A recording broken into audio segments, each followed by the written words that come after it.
오늘 하나님의 말씀은 시편 109편 6절로 15절 단락입니다. 시편 109편이 상당히 이제 난해하다 하는 게 곤혹스럽다 그런 뜻이에요. 난해해요. 그 저주시예요. 세상에 어떻게 기독교에서 이게 저주를 얘기를 할 수가 있을까? 저주를 하나님께 기도를 드릴 수 있을까 하는 게 대해서 굉장히 이제 힘들죠. 근데 우리가 이게 솔직히 얘기하면 그런 마음이 우리 한 구석에 다 누구나 다 있는 거예요. 어떤 사람도 인간은 신이 아니기 때문에 하나님처럼 우리가 온전하게 참고 기다리고 자기 것을 다 내어줄 수가 없어요. 예, 사랑으로 베풀었는데 돌아오는 게 저주만 돌아온다 이 말이에요. 이쪽으로. 그러니까 거꾸로 그들이 했던 그 저주를 그들에게 되돌리라고 기도하는 거예요. 이게. 그래서 우리는 이런 심정을 저는 누구나 다 가지고 있어야 된다고 생각하고 이렇게 기도로 시작해서 그 다음에 이제 이걸 디딤돌로 해서 감정을 추스리고 하나님께 이제 또 겉으로 이제 기도가 이런 솔직한 기도가 하나님께 드려지고 이건 인간을 향하는 공중 기도가 아니에요. 하나님께 개인 탄식이기 때문에 하나님과 1대1 대면했을 때 하는 겁니다.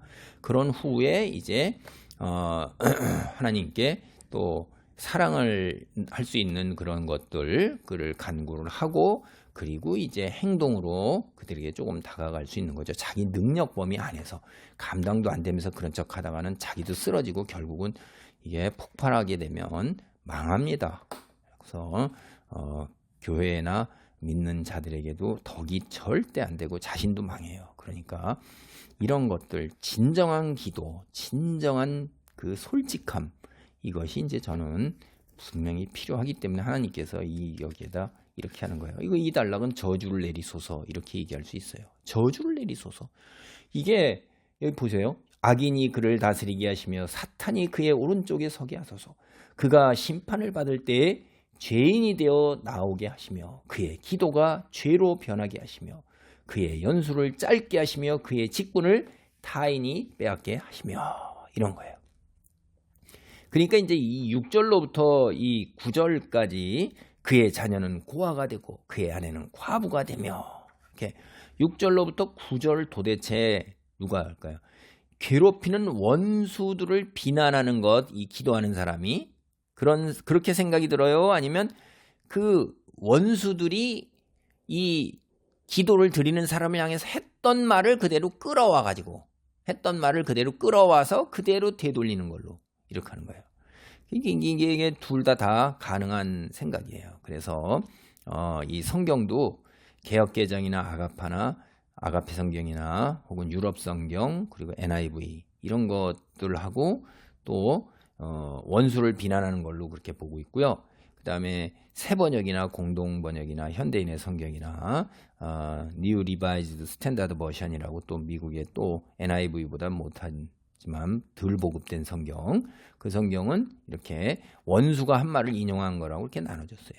근데 뭐 우리가 이제 그 왜 원수의 말을 인용하냐 그러면 주의 자녀가 어떻게 이런 말을까지 할 수 있느냐 이런 생각에 이제 저주를 입에 담을 수 없다 이렇게 전제를 하고 그러는 거예요. 그래서 그렇게 생각하면 또 이제 이들이 한 말을 그대로 이끌어오는 걸로 이제 편한 거죠. 근데 그렇게도 생각할 수도 있고 제가 앞서 말씀드렸지만 솔직하게 그냥 있는 걸 하나님한테 미주알 고주알 제 심정이 이렇습니다. 제 심정 그걸 다 하나님 다 아시잖아요. 그렇게 해서 그거를 정리하고 카타르시스를 통해서 이제 하나님 사랑으로 나아갈 수 있는 수가 되기 때문에 어떤 것이든지 다 괜찮습니다. 그 괴롭히는 모든 원수들을 갖다 이제 하나의 원수로 싸잡아가지고 악인들이 원수들을 다스리게 되기를 소망하는 거예요. 그게 6절이에요. 악인이 그를 다스리게 하시면 너 악인이지 나한테 저주 법지 그럼 그 너희 편끼리 너가 한번 당해봐라. 응? 이게 계속해서 앞절에서 봤을 때 말로 죽이는 거거든요. 말로 사람을. 말이 얼마나 무서운 건지 사람을 그냥 혀로 거짓 만들어내고 없는 거짓 만들어내고 공격하고 비난하고 이럴 때 기가 막힌 거죠.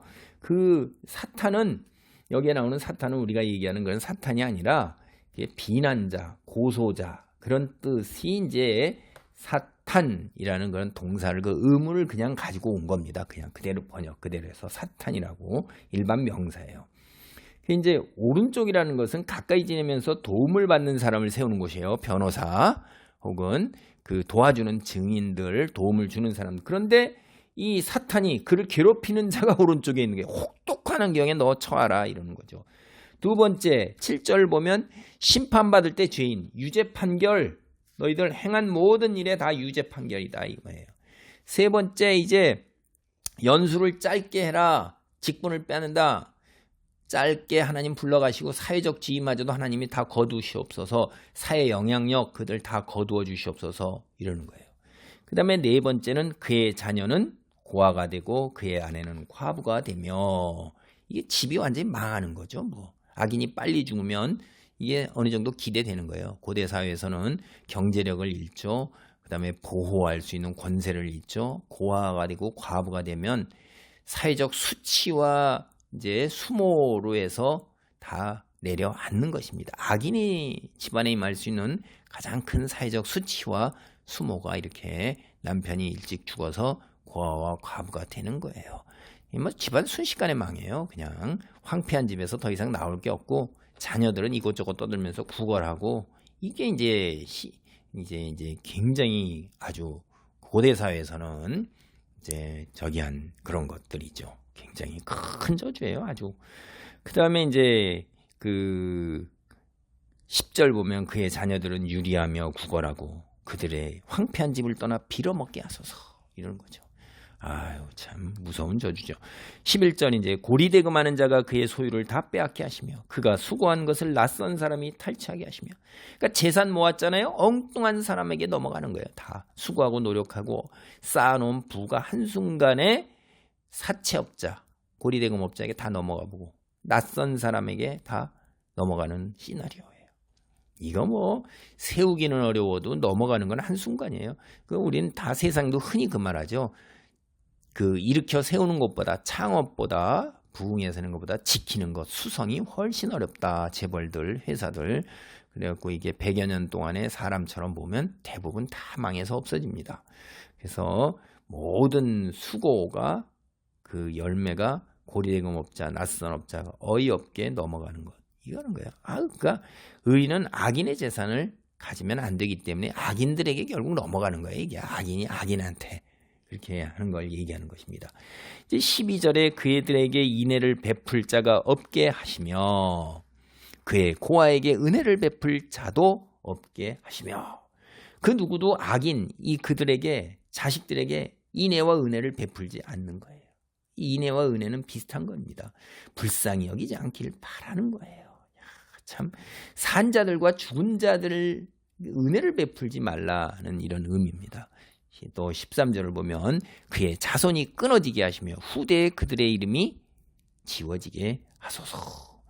이게 이제 고대사에서 자손을 낳는 가장 큰 이유는 이름을 남기는 겁니다. 자손이 대대손손 내려가면서 아버지 조상들의 이름을 기억하는 건데, 이름이 기억되지 않게 해달라. 자손이 끊어져서 아예 흔적도 없이 사라지게 건 어마어마한 저주죠. 앞서서 과부가 되게 해서 그 참 빌어먹게, 유리하게, 그 다음에 재산 다 날아가게 하는 저주 이상으로 무서운 저주인 것입니다. 그 다음에 14절 보면 여호와는 그들의 조상들의 죄악을 기억하시며 그의 어머니의 죄를 지워버리지 마시고 그 죄악을 항상 여호와 앞에 있게 하사 그들의 기억을 땅에서 끊으소서. 야, 참 악인들, 하나님께서 악인들 조상들의 죄까지 기억하셔서 조상에 대한 기억도 끊고 용서받지 않는 죄 영원히 기억하시는 것, 무서운 거죠. 이게 하나님이 악인들의 조상의 죄를 기억하셔서 벌로 그들의 이름 땅에서 영원히 잊혀지게 해달라는 게 조상, 악인, 자손 이렇게 완전히 세대로 이어지는 게 완전히 잊혀지게 되는 거예요. 이게 어마어마한 저주기도죠. 그러니까 이게 솔직한 심정, 솔직하게 얘기하는 건데, 착한 척하고 감당도 안 되면서 이렇게 하다 나중에 분노 폭발내고 그냥 이렇게 하면 한순간에 다 멸망하는 거예요. 하나님께 위선 떨지 말고 솔직하게 나가서 감정 다 털어놓고 성경에서 이렇게 하니까 여러분 성경 방향을 딴다면 내 미운 사람, 싫은 사람이 없을 수가 없어요. 그럴 때 하나님 앞에 1대1로 골방에 들어가서 미주알고주알 다 얘기해서 감정을 다 정리하시고 그 다음에 새롭게 또 한 걸음 더 전진하는 은혜가 있기 바랍니다.